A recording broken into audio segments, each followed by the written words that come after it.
سيدنا محمد كما صليت على إبراهيم وعلى آل إبراهيم في العالمين إنك حميد مجيد. أعوذ بالله من الشيطان الرجيم. بسم الله الرحمن الرحيم. وأنكحوا الأيام منكم والصالحين من عبادكم وإمائكم إن يكونوا فقراء يغنهم الله من فضله والله واسع عليم. وليستعفف الذين لا يجدون نكاحا حتى يغنيهم الله من فضله والذين يبتغون الكتاب مما ملكت أيمانكم فكاتبوهم إن علمتم فيهم خيرا وآتوهم مما لله الذي آتاكم ولا تكرهوا فتياتكم على البغاء إن أردنا تحصنا لتبتغوا عرض الحياة الدنيا ومن يكرههن فإن الله من بعد إكراههن غفور رحيم. ولقد أنزلنا إليكم آيات مبينات ومثلا من الذين خلوا من قبلكم وموعظة للمتقين. الحمدللہ سورۃ النور میں ہم نے احکام جو اللہ تبارک و تعالی نے عورتوں کی عزت و عصمت عزت و شان کی حفاظت کے لیے ذکر فرمائے ہیں ان سے پڑھا ہے، جس کا خلاصہ یہ ہے کہ سب سے پہلے ہم نے حد زنا پڑھی کہ اگر غیر شادی شدہ زنا کریں تو 100 کوڑے اور شادی شدہ زنا کریں تو حد رجم یعنی پتھر مار کے ان کو مار دیا جائے. اس کے بعد حد قذف کہ کوئی مرد کسی عورت پہ یا عورت کسی مرد پہ نجائز زنا کی تہمت لگائے اور ثابت نہ کر سکے تو 80 کوڑا اس کی حد ہے. اس کے بعد اگر اسی طرح کے واقعات میاں اور بیوی میں پیش آ جائیں، اگر خامند گواہ پیش کرتے تو عورت پہ حد زنا جاری ہوگی. اگر خامند گواہ پیش نہ کر سکے تو اسلام نے اس کے لیے راستہ رکھا کہ 4 دفعہ قسم کھا کے گواہی دے کے میں سچا ہوں اور 5ویں دفعہ کہے اگر میں جھوٹ بولتا ہوں تو مجھ پہ اللہ کی لعنت ہو. اب اگر عورت اعتراف گناہ کر لے تو اس پہ حد جاری ہوگی. اگر وہ بھی کہے کہ نہیں میرے خامند نے جھوٹی تہمت لگائی ہے اور جھوٹی قسمیں کھائی ہیں تو قاضی حکم دے گا کہ تم بھی 4 قسمیں کھاؤ. وہ بھی 4 دفعہ قسم کھا کے 5ویں دفعہ کہے گی کہ اگر میں جھوٹ بولوں تو اللہ کا مجھ پہ غضب ہو. اب قاضی دونوں میں ہمیشہ کے لیے تفریق کر دیں گے. اب یہ میاں بیوی نہیں رہے گی. اس کے بعد اللہ تبارک و تعالیٰ نے حکم دیا تھا حکم استئذان و استئناس کہ اگر کسی کے گھر میں جانا ہو تو بغیر اجازت بغیر اذن بغیر سلام کے داخل نہ ہو تاکہ چادر دیواری کا تحفظ ہو. اور اگر یہ بھی حکم فرما دیا کہ اگر گھر سے آواز آئے کہ ابھی لوٹ جاؤ تو پھر لوٹ جاؤ، یا اگر 3 دفعہ تم نے سلام کیا اذن مانگا جواب نہیں ملا تب بھی واپس لوٹ جاؤ. اسی میں حفاظت ہے، اسی میں بہتری ہے، اسی میں باقی ہے. انہی احکامات کے ضمن میں سیدہ عائشہ صدیقہ رضی اللہ تعالی عنہا کا بھی واقعہ ذکر فرمایا گیا کہ یہود نے دشمنان اسلام نے دشمنان دین نے حرم رسول سیدہ صدیقہ بنت صدیق زوجہ حبیب خدا سیدنا محمد مصطفیٰ صلی اللہ علیہ وسلم پر بھی تہمت جاری. اللہ تبارک و تعالیٰ نے آپ کی شان کو بلند فرمایا اور 2 رکوع قرآن میں اتار کے سیدہ عائشہ کی برات کا اعلان فرما دیا، اور ان میں جو لوگ تہمت لگانے میں مبتلا ہوئے انہیں 80 کوڑے کی سزا دی گئی۔ ان احکامات کے بعد پھر اللہ نے مسئلہ حجاب کا ذکر کرا۔ تو مسئلہ حجاب کے اندر بھی بہت سارے لوگوں کو مغالطہ لگتا ہے کہ وہ حجاب کو اور ستر عورت کو خلط ملط کر دیتے ہیں۔ ایک تو ہے ستر عورت، اور عورت کے لیے سر سے لے کر پاؤں تک یہ سب عورت ہے، اس کا چھپانا ضروری ہے۔ یہ تو احکام ستر ہے۔ اسی طرح مردوں کے لیے ناک سے لے کر گھٹنے تک جو ہے یہ عورت ہے اور اس کا چھپانا ضروری ہے۔ یعنی اگر اس میں ذرا سے بھی جگہ خالی ہو تو گویا کہ وہ عریہ شمار ہوگا، نماز بھی نہیں ہوگی، عبادت بھی نہیں ہوگی اور گنہگار بھی۔ حتیٰ کہ اتنے سخت الفاظ ہیں میرے محبوب دو عالم کے صلی اللہ علیہ وسلم نے فرمایا کہ جو شخص اپنے اس حصے کو جس کو شریعت عورت قرار دیتی ہے، یعنی ناک سے لے کر گھٹنے تک، اگر کھلا رکھے اور کسی کے دکھانے کا ذریعہ بنے تو اس پہ اللہ کی لعنت، اور دیکھنے والا بھی دیکھے گا تو اس پہ بھی اللہ کی لعنت ہوتی ہے۔ تو عورت کا دیکھنا تو لعنت ہے، اور کسی خاتون کا بدن جو ہے وہ تو سر سے لے کر پاؤں تک عورت ہے۔ اب مسئلہ ستر عورت کا یہ تھا کہ ہاں اگر نماز میں، اگر حالت احرام میں ہاتھ پاؤں اور چہرہ کھلا رہے تو وہاں شریعت اجازت دیتی ہے کہ ضروری نہیں کہ عورت پردہ ڈال کے نماز پڑھے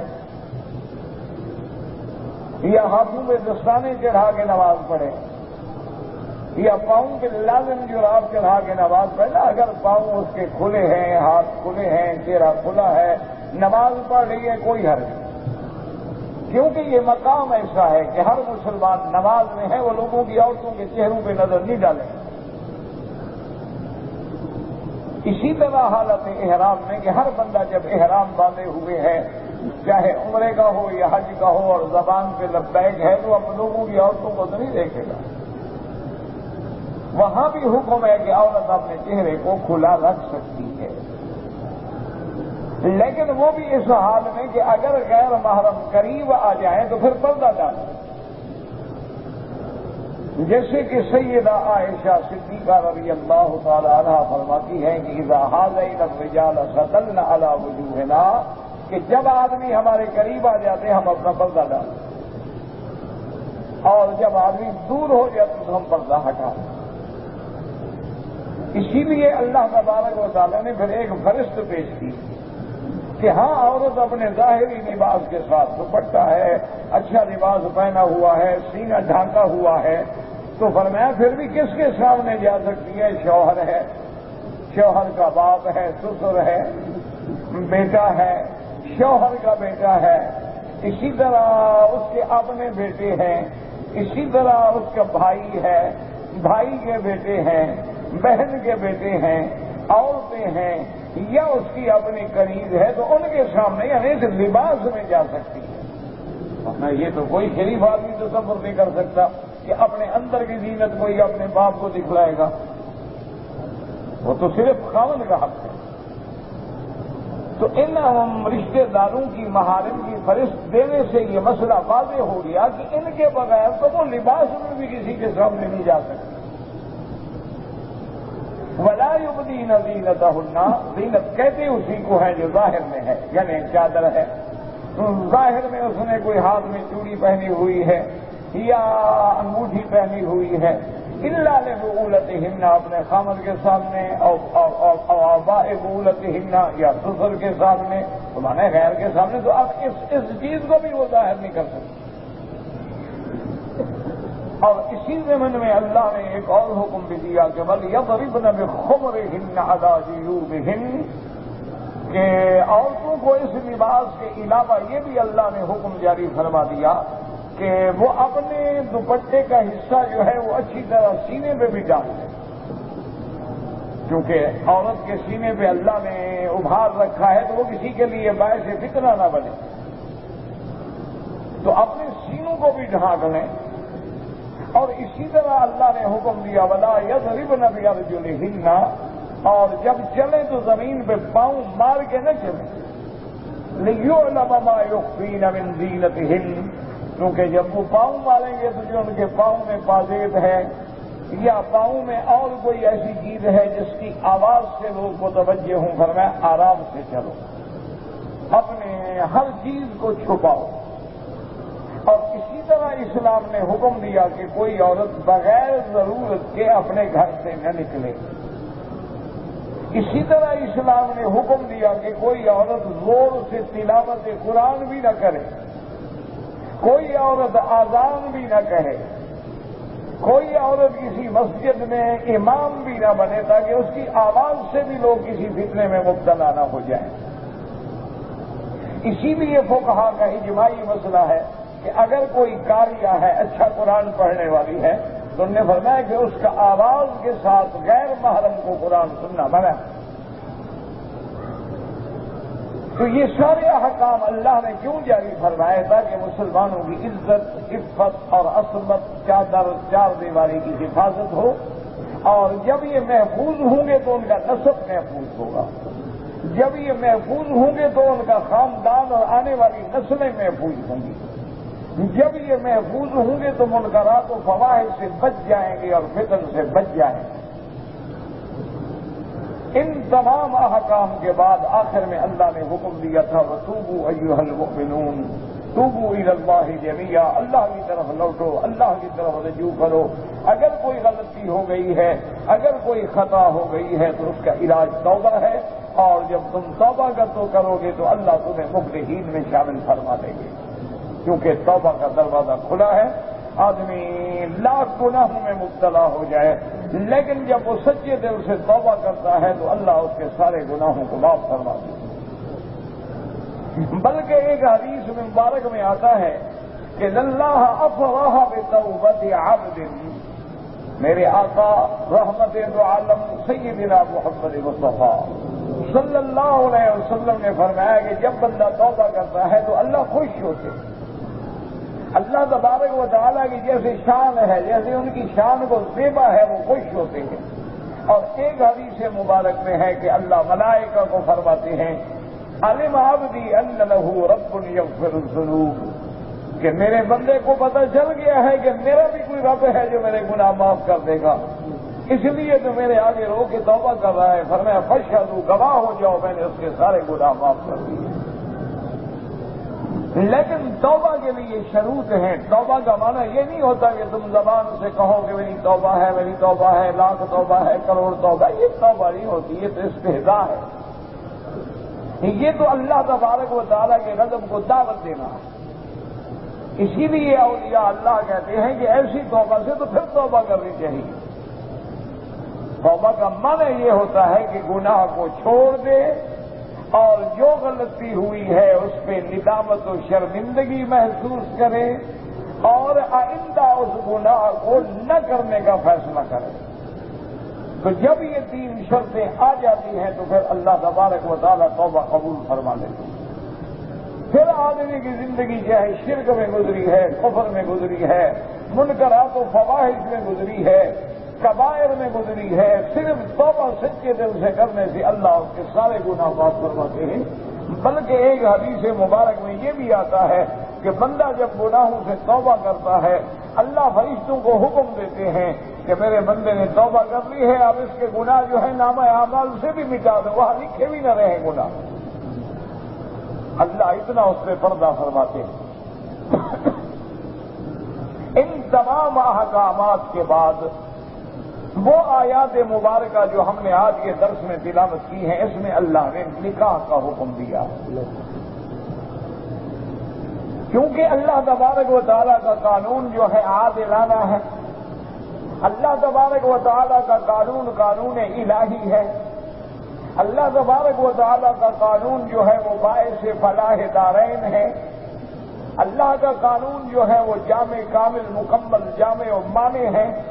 اس لیے اللہ نے اگر زنا حرام کیا ہے، اللہ تو جانتے ہیں کہ انسان میں یہ خواہش ہے، ہر بندے میں یہ خواہشات ہیں، جیسے اسے بھوک لگتی ہے، پیاس لگتی ہے، اسی طرح اس کو عورت کی بھی ضرورت ہے۔ اس کے اندر شہوانیت کا بھی مادہ ہے، جیسے اللہ نے اس کے اندر قوات ملکیہ رکھی ہیں، جیسے اللہ نے اس کو قوات علمیہ سے اور قوات نظریہ سے اور قوات فکریہ سے اور قوات روحانیہ سے مزین فرمایا ہے، اسی طرح اس میں قوات حیوانیہ بھی ہیں، قوات شہوانیہ بھی ہیں، قوات غضبیہ بھی ہیں۔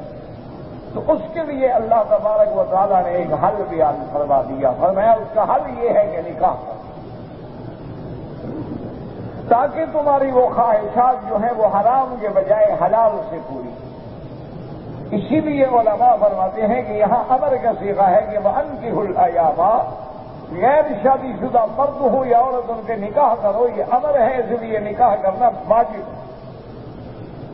بلکہ بعض فقہاء رحمہم اللہ نے تو یہ لکھا ہے کہ جس بندے کو اپنے نفس پہ زنا کا خوف ہے اور جوان بھی ہے، صحت مند بھی ہے، پیسہ بھی ہے، دولت بھی ہے، شادی کرنے کے قابل بھی ہے، تو اس کے لیے تو انہوں نے فرمایا کہ فرض ہے کہ نکاح کرے۔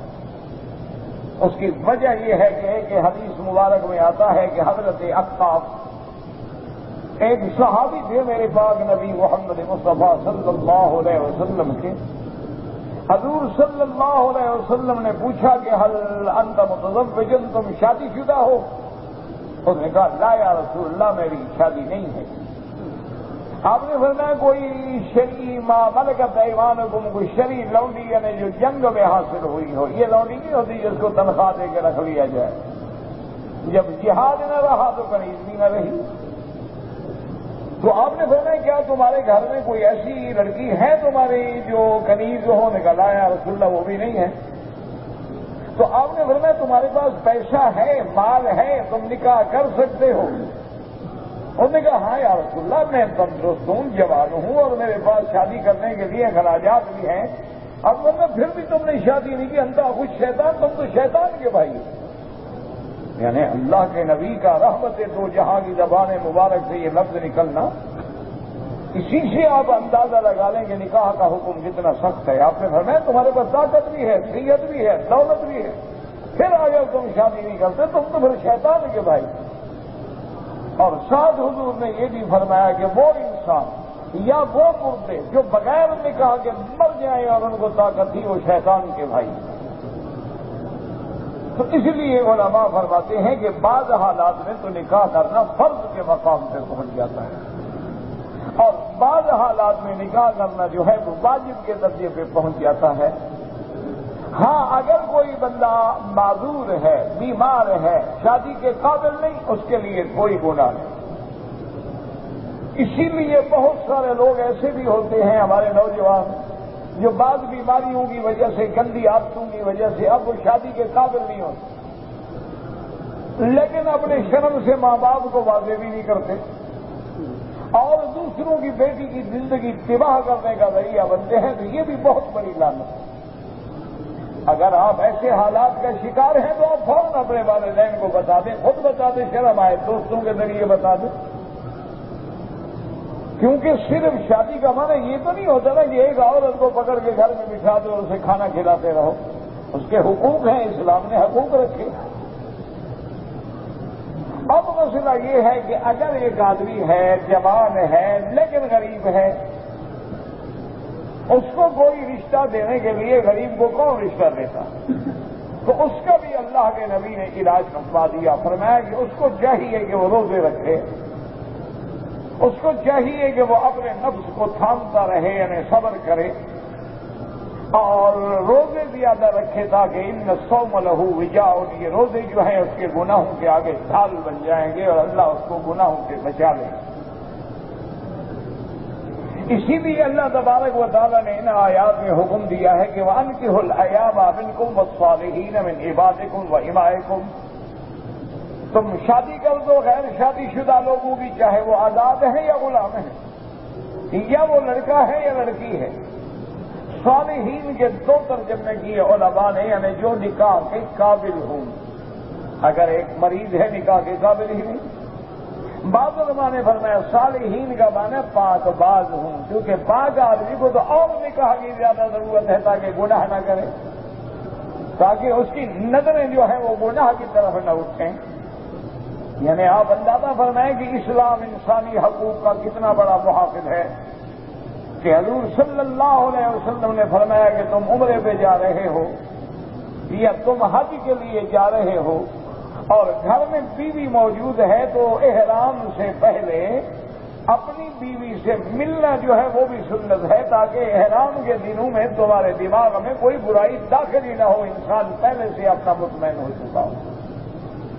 اسی لیے میرے آقا نے حج کا احرام جو حجۃ الوداع میں باندھا ہے اس سے پہلے آپ اپنی بیویوں کے بعد تشریف لے گئے تاکہ امت کے لیے سنت بن جائے۔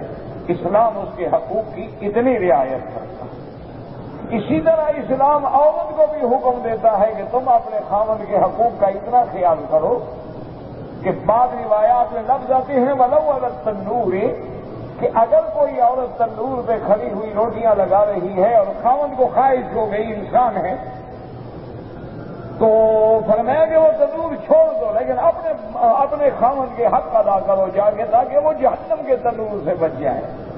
یہ روٹی کا جل جانا تو کوئی بات نہیں ہے، لیکن اگر خاوند جہنم میں جلے گا تو بہت بڑا نقصان ہے۔ اسی لیے بعض روایات میں یہ بھی آتا ہے کہ جو عورت تندرست ہے اور ایام حیض بھی نہیں ہیں، ایام نفاس بھی نہیں ہیں، کوئی شرعی یا جسمی یا بدنی معذوری بھی نہیں ہے اور خاوند نے اس کو اپنے حقوق کے لیے اپنے بستر پہ بلایا ہے اور اس نے بہانہ کیا ہے، تو اللہ کے فرشتے ساری رات اس عورت پہ لعنت بھیجتے ہیں کہ پھر بیوی بننے کی ضرورت ہی کیا تھی تمہیں۔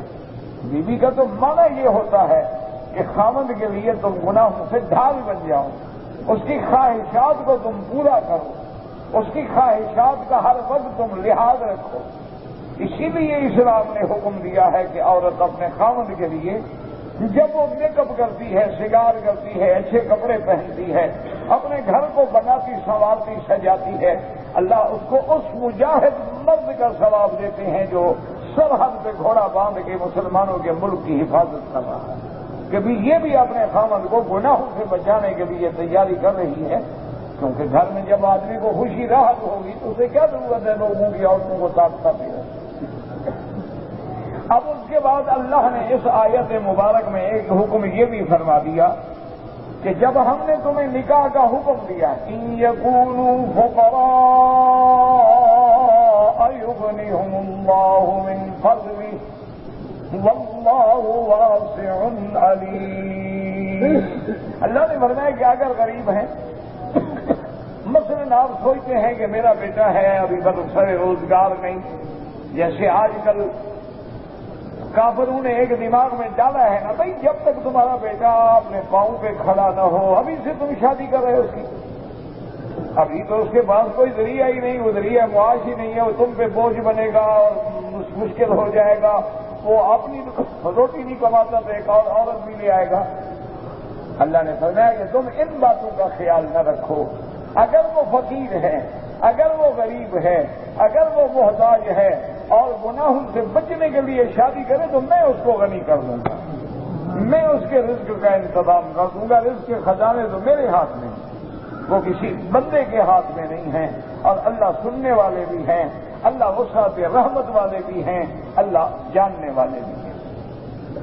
اور اس کے بعد اللہ نے حکم فرمایا وَلْيَسْتَعْفِفِ الَّذِينَ لَا يَجِدُونَ نِكَاحًا حَتَّى يُغْنِيَهُمُ اللَّهُ مِن فَضْلِهِ، اللہ نے فرمایا کہ جو آدمی نکاح کرنے کی طاقت نہیں رکھتے، یعنی غربت کی وجہ سے یا کوئی مناسب رشتہ نہیں ملتا، اس لیے حکم ہے کہ جب رشتہ ڈھونڈو تو خیال کرو کفو ہو، رشتہ ڈھونڈو تو کسی اچھی جگہ ڈھونڈو، رشتہ ڈھونڈو تو دین والے لوگوں کو ترجیح دو، دین والی لڑکیوں کو ترجیح دو، دین والے لڑکوں کو ترجیح دو۔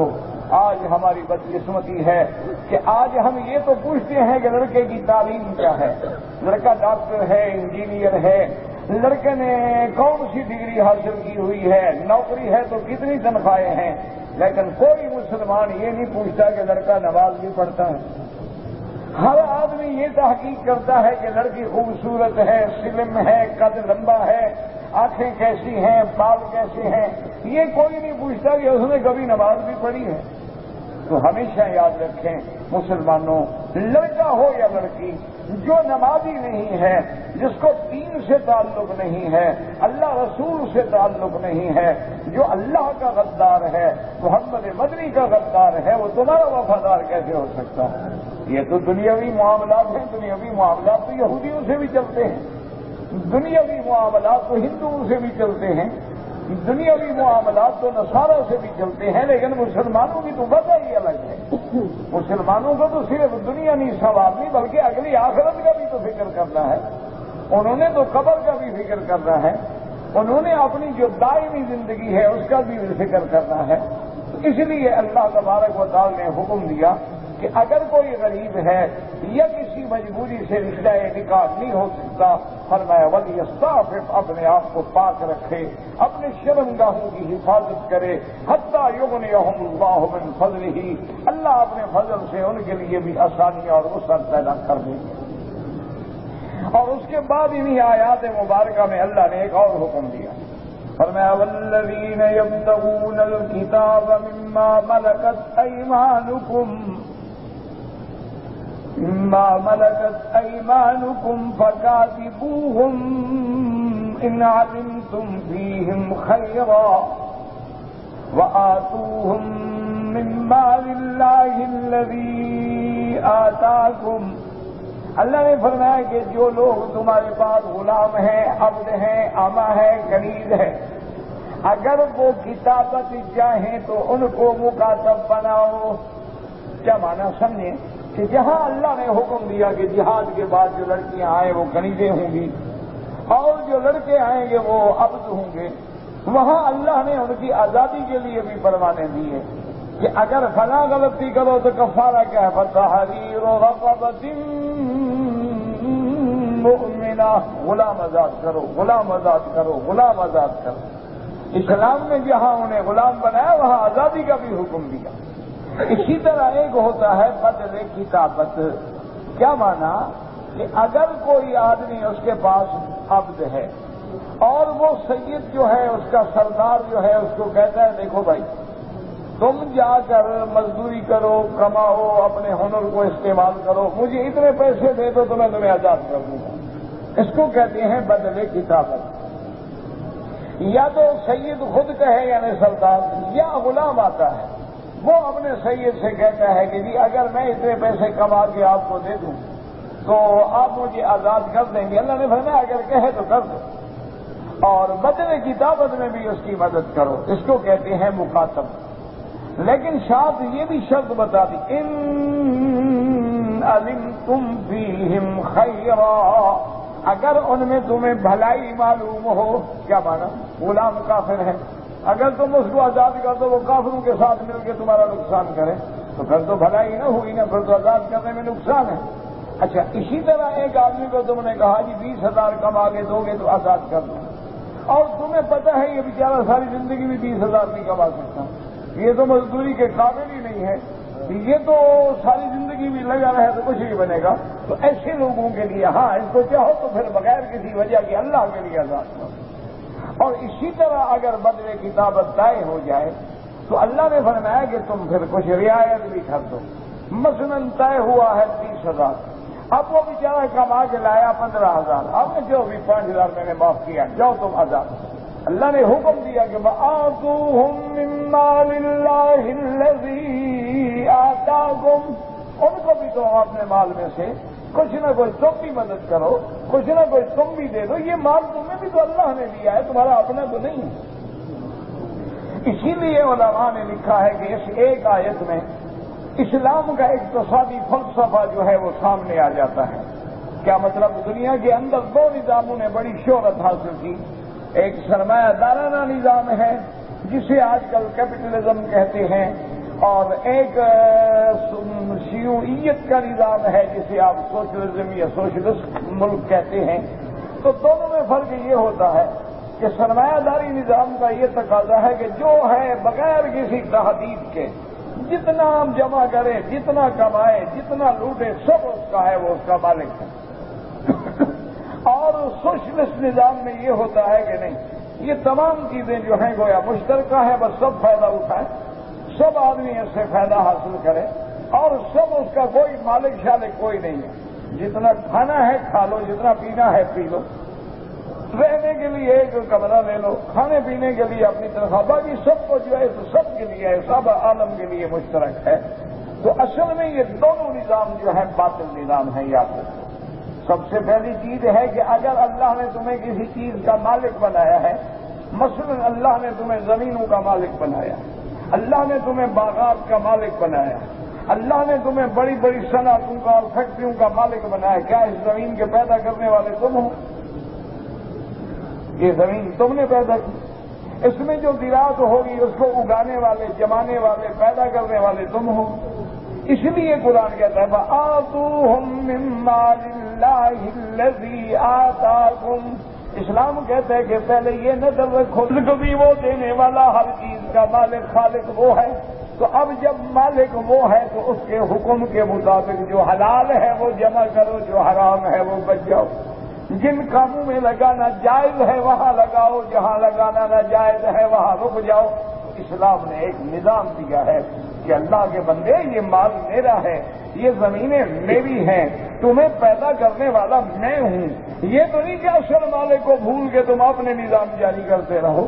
اس لیے اللہ نے حکم دیا کہ میں نے جو حکم دیا ہے کہ غلاموں کو دو، تو تم بھی تو اس مال سے دو گے نا جو مال میں نے تمہیں دیا ہے۔ تم مال دینے والا میں ہوں، اس مال کے پیدا کرنے والا میں ہوں۔ اس لیے اللہ نے حکم دیا وَآتُوهُم مِّن مَّالِ اللَّهِ الَّذِي آتَاكُمْ۔ اب اس کے بعد اللہ نے ان آیات مبارکہ میں جاہلیت کی ایک رسم کو مٹایا۔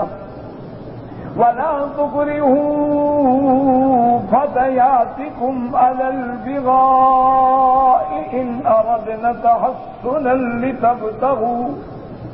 لِتَبْتَغُوا عَرَضَ الْحَيَاةِ الدُّنْيَا وَمَن يُكْرِههُنَّ فَإِنَّ اللَّهَ مِن بَعْدِ إِكْرَاهِهِنَّ غَفُورٌ رَّحِيمٌ۔ جاہلیت میں یہ رسم تھی، جاہلیت مانا کفر کا زمانہ، یعنی حضور پاک کے آنے سے پہلے کا زمانہ۔ تو اس وقت کفار کیا کرتے تھے کہ ان کے پاس جو لونڈیاں ہوتی تھیں، جو کنیزیں ہوتی تھیں، ان کو وہ مجبور کرتے تھے، جبراً ان سے زنا کراتے تھے کہ کما کے پیسہ لاؤ، اور پھر اس کے پیسوں کو استعمال کرتے۔ اللہ تبارک و تعالی نے حکم فرما دیا۔ اچھا، اب ایسا بھی ہوا کہ بعض کنیزیں مسلمان ہو گئی اسلام آنے کے بعد، تو اللہ نے قانون بنا دیا کہ خبردار شرم کرو، اگر لڑکی ہے، کنیز ہے، حالانکہ کنیزیں تو عام طور پہ کھلی ہوتی ہیں، لیکن وہ گناہ سے بچنا چاہتی ہے اور تم جبر کر رہے ہو، فرمایا خبردار ایسا ہرگز نہ کرو۔ اگر کسی کو تم نے جبر کیا، اگر کسی کو تم نے اکراہ کر کے زنا پہ مجبور کر دیا، تو اس کے سارے زنا کا گناہ قیامت میں تمہارے سر ہوگا، کیونکہ وہ تو مجبور ہے۔ جیسے آج ایسے بھی بے غیرت ہیں جو اپنی بیویوں کو مجبور کر کے پیشہ کراتے ہیں، اپنی بہنوں کی کمائی کھاتے ہیں، اپنی بیٹیوں کے سودے کرتے ہیں، تو قیامت میں سارا عذاب جو ہے اس بیچنے والے پہ، اس ظلم کرنے والے پہ ہوگا، کیونکہ وہ لڑکی تو مجبور ہے، وہ کہاں جاتی ہے، ورنہ اس کو قتل کر دیا جاتا ہے یا کاروکاری کا الزام لگا دیا جاتا ہے، کہیں بنی کی رسمیں نبھا دی جاتی ہیں، کہیں کچھ کیا جاتا ہے۔ یعنی دو خاندانوں میں جھگڑا ہو، سلو کا طریقہ یہ ہے جی لڑکی دو، بھائی جھگڑا تمہارا تھا، لڑکی نے کیا گناہ کیا ہے کہ وہ تمہاری سلو کا ذریعہ بنے اور دشمنوں کے گھر میں جائے؟ تو جو دشمن تمہاری لڑکی کو لے جائیں گے، کیا خیال ہے اس کو عزت کے ساتھ رکھیں؟ وہ تو بدلے میں لائے ہیں اپنے خاندان کے قتل کے۔ تو یہ ایک ایسی رسمیں ہیں کہ ان کا وبال ان لوگوں پہ ہے جو اس عذاب کے کرنے والے ہیں۔ اللہ تبارک و تعالی نے عورت کی عفت کی، عصمت کی، عزت کی، اس کے شان کی، اس کے جسم کی، اس کے اسم کی، اس کے نام پر بھی حفاظت رکھی ہے، حتیٰ کہ اسلام کا حکم ہے کہ کسی عورت کو نام لے کے نہ پکارو، تاکہ کوئی بدباطن اس کا نام لے کر سیکھ لے گا تو کوئی اسکینڈل نہ بنا دے۔ اس کے بعد اللہ فرماتی ہے وَلَقَدْ أَنزَلْنَا إِلَيْكُمْ وَلَقَدْ أَنزَلْنَا إِلَيْكُمْ آيَاتٍ مُبَيِّنَاتٍ وَمَثَلًا مِّنَ الَّذِينَ خَلَوْا مِن قَبْلِكُمْ وَمَوْعِظَةً لِّلْمُتَّقِينَ۔ اللہ نے فرمایا کہ ہم نے تمہاری طرف ایسی آیاتیں نازل فرمائی ہیں جو بالکل کھلی ہیں، واضح ہیں، اور پچھلی امتوں کی مثالیں بھی ذکر کی ہیں جو پہلے تم سے گزر چکے ہیں۔ کیوں؟ موعظۃ للمتقین، تاکہ اللہ سے ڈرنے والوں کے لیے یہ واقعات، یہ مثالیں، یہ قصے جو ہیں عبرت بن جائیں، نصیحت کا ذریعہ بن جائیں، موعظہ بن جائیں۔ تو اللہ نے تمام احکام جو ہیں قرآن مقدس میں اور خاص طور پہ سورۃ النور میں بڑی وضاحت سے بیان کر دیے ہیں۔ اللہ آپ کو بھی اور مجھے بھی اسلامی احکام پہ عمل کرنے کی توفیق عطا فرمائے۔ کہتے تھے کہ میں نے عصر کی نماز کے بعد عمرے کا طواف بھی کیا، صفا مروہ بھی کیا، اور حلق کر کے میں نے احرام کھول دیا، اور 2 رکعت طواف جو ہے وہ مغرب کے بعد میں نے پڑھی۔ کوئی حرج نہیں، جب چاہو پڑھ سکتے ہو، چاہے عشاء کے بعد پڑھو، دوسرے دن پڑھو، تب بھی جائز ہے۔ اگر ایک آدمی حنفی مسلک سے تعلق رکھتا ہے تو عمرہ میں نے کیا ہے رمضان کے بعد، تو اب اس کو لازماً بکری دینی ہوگی۔ نماز میں جو لوگ ہاتھ اٹھاتے ہیں وہ بھی ایک حدیث فعلی پہ عمل کرتے ہیں، اور جو لوگ ہاتھ نہیں اٹھاتے ہیں ان کے پاس بھی حضرت عبداللہ بن مسعود رضی اللہ تعالی عنہ کی روایت سے حدیث موجود ہے۔ تو یہ ایسے مسائل نہیں کہ جس میں آدمی لڑائیاں لڑے، یہ تو افضل اولا کے مسائل ہیں۔ اگر کسی آدمی نے رمضان کے بجائے ایک کے بجائے چند عمرے کیے، کوئی حرج نہیں۔ اگر بندہ حدود حرم میں ہے تو حدود حرم میں کوئی لکڑی نہ توڑے، کوئی بوٹی نہ توڑے، الا الازخر، وہ ایک پودا ہوتا ہے جو لوگوں کے گھروں میں استعمال ہوتا ہے، تو یعنی ضرورت کے لیے، ورنہ یہ نہیں کہ لکڑیاں توڑتا پھرے اور مسواک بناتا پھرے۔ کہتے جی کہ یہ بات صحیح ہے کہ امام ابو حنیفہ رحمۃ اللہ علیہ نے 40 سال تک عشاء کی نماز کے وضو سے صبح کی نماز پڑھی، اللہ عالم، تاریخی باتیں ہیں، اس کا کوئی اعتماد تو نہیں ہوتا ہے، اللہ عالم، ہو سکتا ہے، نہیں بھی ہو سکتا ہے۔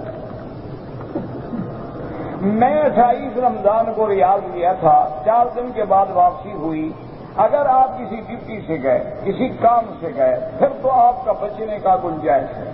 اگر آپ کسی ڈیوٹی نہیں بلکہ ویسے گئے تھے پھر عمرہ نہیں کیا تو عمرہ بھی قضا کرنا ہوگا اور ایک بکری دم بھی دینی ہوگی۔ حج کرنے کا ارادہ ہے تو مکے میں رہنے والے حج افراد کریں گے۔ بہرحال اگر ایک آدمی نے رمضان المبارک میں 2 عمرے کی ہیں، پہلے عمرے میں اس نے اس طرح پھروا دیا، دوسرے عمرے میں بھی بلیڈ پھیرا، ٹھیک ہو گیا۔ اگر کوئی آدمی زندہ ہے تو آپ طواف کر کے اس کے لیے دعا کریں، جب زندہ ہے اللہ اسے خود نصیب کرے۔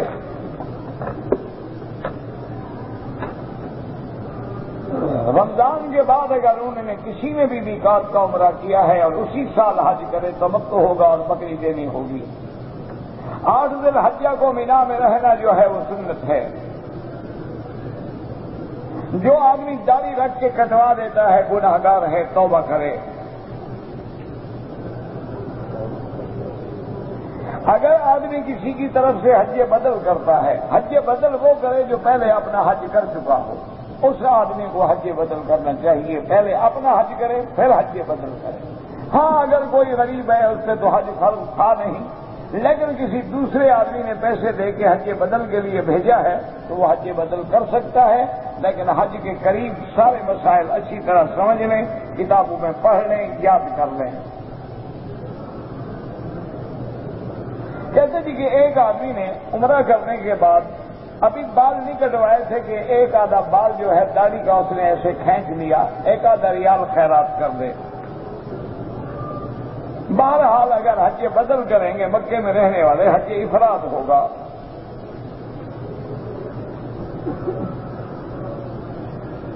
میں مدینہ منورہ گیا تھا، احرام نہیں باندھا، مجھے کیا پتا کیوں نہیں باندھا۔ اگر کوئی عذر ہے، کوئی معاملہ ہے، ڈیوٹی ہے، پھر ٹھیک ہے، ورنہ تو دم پڑے گی۔ دم پڑ جائے تو دم کا معنی ہی یہ ہوتا ہے کہ بکرا بکری دمبا تمبی بھیڑ کو بھی یعنی جا کے ذبح کرے اور غریبوں میں تقسیم کرے۔ اگر آدمی عید کے بعد مدینہ منورہ سے آیا اور اس نے عمرہ کیا ہے اور حج کرے گا، ہاں بکری دے گا، یہ مسئلہ تو پہلے بھی ہو چکا۔ اگر کوئی آدمی ان دنوں میں عمرہ کرے اس پہ حج فرض ہو جائے گا نہیں، حج زندگی میں ایک دفعہ فرض ہے، اگر وہ کر چکا ہے پھر کوئی دوبارہ فرض نہیں ہوتا، آپ لاکھ عمرے کریں۔ سنت مؤکدہ ہو یا غیر مؤکدہ ہو، فاتحہ بھی پڑھنی ہوتی ہے، سورت بھی ملانی ہوتی ہے۔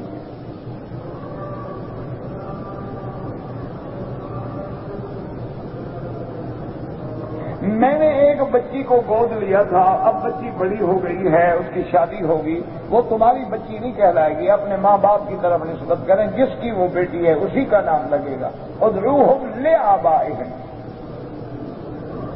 مریم بوٹی کی کیا حقیقت ہے؟ کسی حکیم سے پوچھو، مولوی کا کیا تعلق؟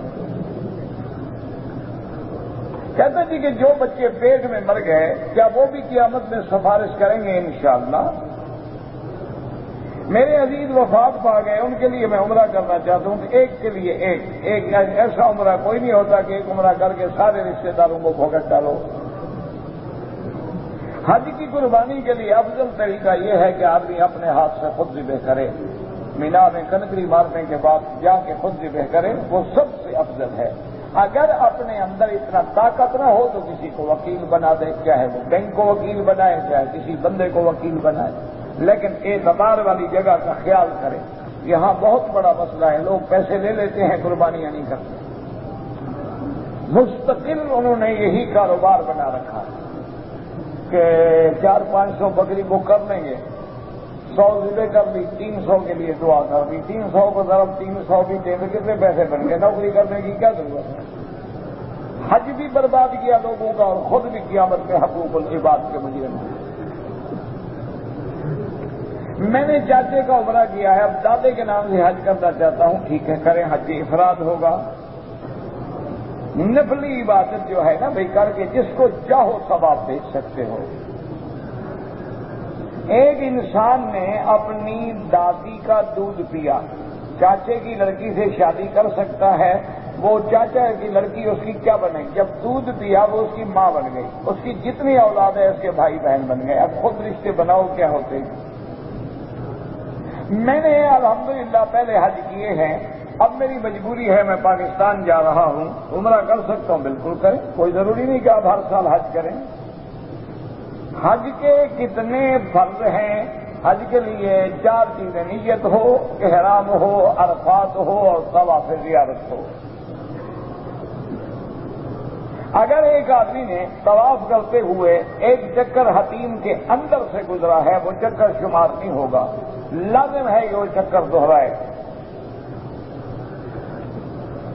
اگر ایک آدمی نے آ رہا تھا عمرے پہ، نہیں آنے دے رہے تھے، اس نے کپڑے پہن لیے، 1 گھنٹے کے بعد پھر اتار دیے، کچھ نہیں، 2-4 ریال صدقہ کر دے۔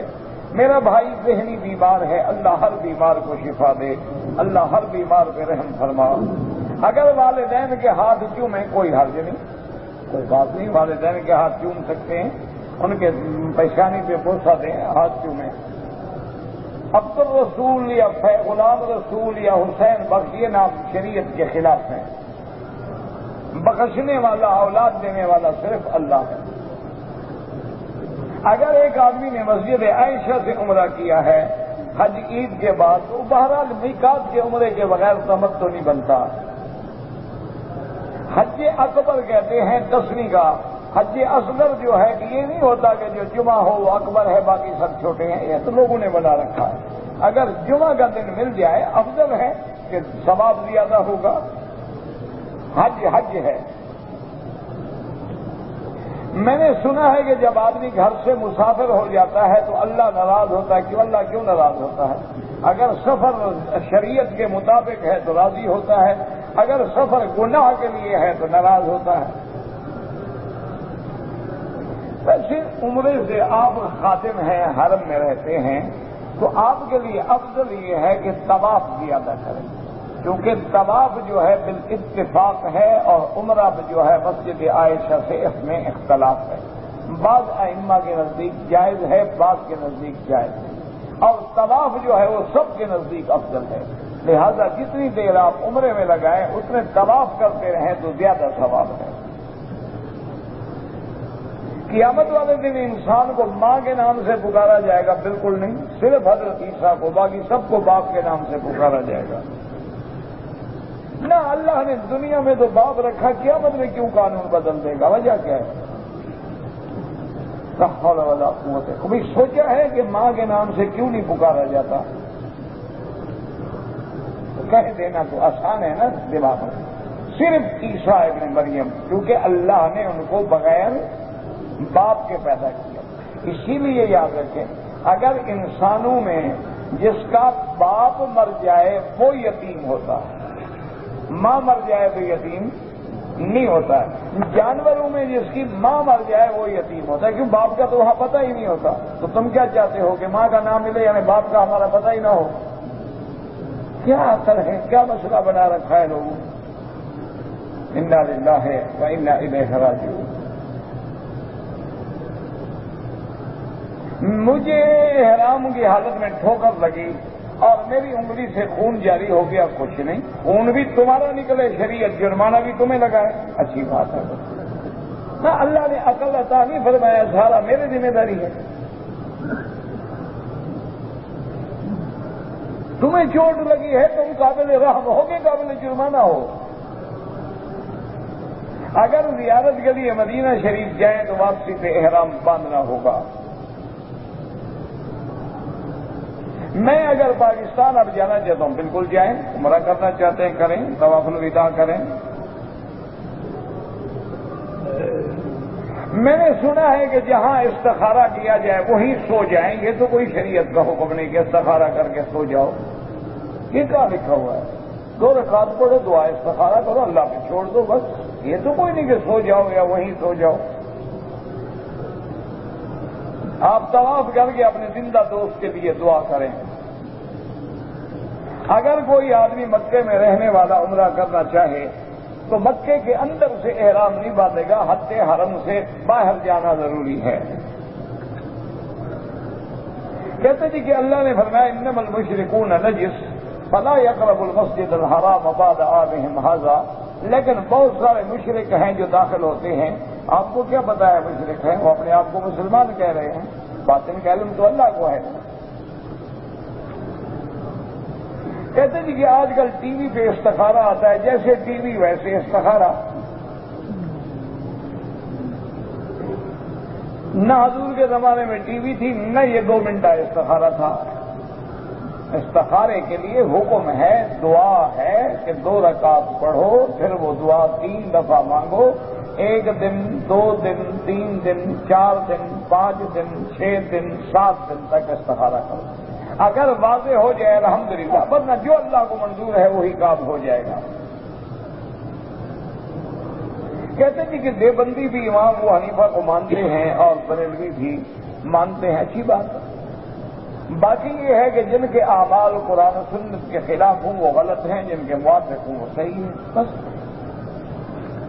امام ابو حنیفہ سے تو فقہی مسئلے پوچھیں گے نا، باقی عقائد میں تو قرآن و سنت سامنے رکھو گے نا.